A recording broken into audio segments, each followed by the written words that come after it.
दोस्तों नमस्कार, स्वागत है आपका पूर्वांचल संदेश में। मैं हूं दीपक दुबे और जैसा कि आप सभी लोग जान रहे हैं 2022 की चुनावी सरगर्मियां तेज हैं।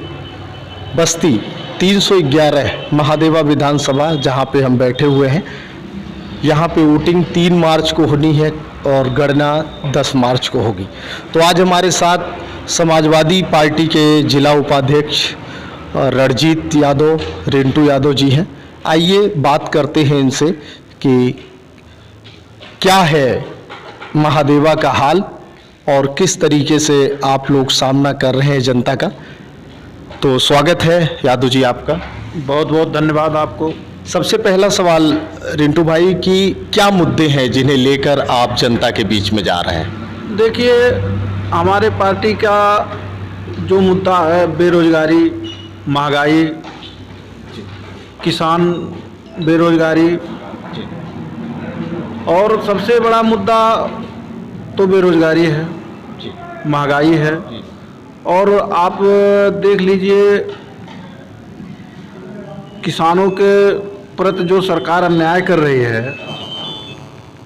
किसानों के ऊपर गाड़ी चढ़ाई जा रही है, यही सब मुद्दा है समाजवादी पार्टी की। और ये सब किसानों के लिए तो बहुत कुछ किया सरकार, जैसा सरकार बताती है। सरकार ने आप 2000 की सम्मान निधि दी, तमाम राशन वगैरह दे रही। अच्छा, आप बता दीजिए किसानों के लिए सरकार ने क्या किया। जहाँ 355 रुपये में गैस सिलेंडर मिल रहा था, आज 1050 रुपया हो गया। जहाँ हम लोग डीजल 65 से 70 रुपये के बीच में खरीद रहे थे, आज ये 100 रुपये के पार हो गया। नहीं, लोग कह रहे हैं जब 350 का सिलेंडर आता था तब लोग पाते ही नहीं थे, लंबी लंबी लाइनें लगती थी। आज आराम से सिलेंडर मिल जा रहा है घर घर। अच्छा, एक चीज़ आप अब ये बताइए, जब किसी चीज़ का जब विस्तार होता है तो पहले विस्तार किया गया जी।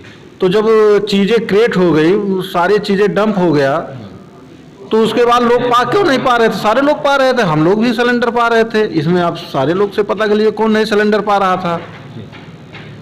तो धीरे धीरे सुविधाएं शुरू, अब 1000 पार हो गया।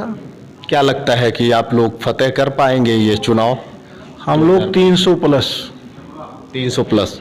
महादेवा की क्या स्थिति है आपकी नज़र में। महादेवा तो हम लोग 30 से 40 हजार वोटों के बीच में जीत रहे हैं। किससे लड़ रहे हैं आप, बसपा से या भाजपा से। कोई लड़ाई नहीं है यहाँ।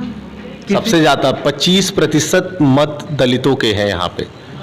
तो अगर देखा जाए जातिवार आंकड़े से तो 13% ब्राह्मण है, 11% कुर्मी है, ठीक है, और 10% मुसलमान हैं, 7.5% क्षत्रिय ठाकुर, और यही आंकड़ा लगभग यादवों का है। तो अगर आंकड़े से, जातिगत आंकड़े से देखा जाए तो बसपा सबसे आगे, 25% वोट उसके साथ एक साथ है। देखिए, यहाँ कोई जातिगत आंकड़ा है ही नहीं है। जातिगत दल, जातिगत से उठकर लोग वोट कर रहे हैं आदरणीय अखिलेश यादव जी के प्रण निष्ठा दिखाते हुए। अब की बार ये सुनामी है, यहाँ कोई जातिवार चुनाव नहीं हो रहा। यहाँ विकास, महंगाई, बेरोजगारी, इस पे चुनाव हो रहा है। लोग तो कहते हैं सपा की सरकार आती है चौराहे चौराहे पे गुंडई बढ़ जाती है, क्या कहेंगे। अच्छा, आप बता दीजिए कहाँ गुंडई बढ़ रही है। आप भाजपा सरकार में गुंडई नहीं दे, किसानों के ऊपर गाड़ी चढ़ा दी गई है, खुलेआम अपराधी क्रिकेट खेल रहा है, आप देख लीजिए।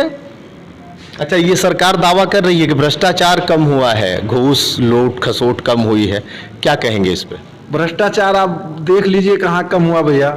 भ्रष्टाचार तो आप थाने पे चले जाइए, अभी कोई आपस में अगर मर्द मेहरारू झगड़ा किए हैं तो 2000 रुपया उन्होंने ले लिए हैं। आप बता दीजिए कहाँ भ्रष्टाचार कम हुआ। भाजपा सरकार में बढ़ गया भ्रष्टाचार। जैसे महादेवा में आप लोग गांव-गांव घूम रहे हैं, किसानों की क्या हालत है ना, ये बताएं। किसानों की हालत बहुत बदतर है। किसानों के प्रति सरकार कोई काम नहीं किया है। किसानों के प्रति सरकार बहुत उदासीन है। आप देख लीजिए, जहाँ 50 किलो की यूरिया मिलती थी, आज वहाँ 5 किलो कम करके 45 किलो मिल रहा है। किसानों का आय दुगनी करने के लिए बात कर रहे थे कि हम किसानों की आय दुगनी करेंगे, उसके बाद किसानों की आय दुगनी उनके योगी जी के साड़ कर रहे हैं।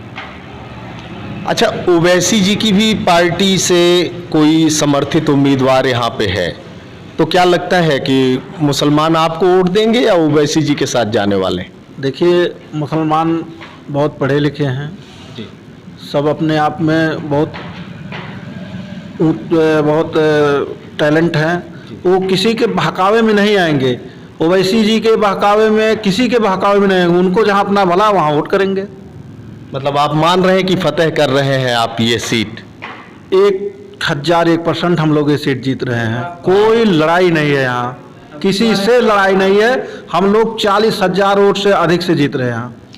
धन्यवाद। ये थे रिंटू यादव जी, जो जिला उपाध्यक्ष हैं समाजवादी पार्टी के, और आपका मानना है कि हम ये सीट जीत रहे हैं। और जैसा कि दोस्तों ये मिथक है कि जो महादेवा की सीट जीतता है वो प्रदेश में सरकार बनाता है। आखिर 3 मार्च को वोटिंग होनी है, 10 मार्च को नतीजे आएंगे। देखते हैं कि हवा किस दिशा में जाती है। पूर्वांचल संदेश के साथ मैं दीपक दुबे।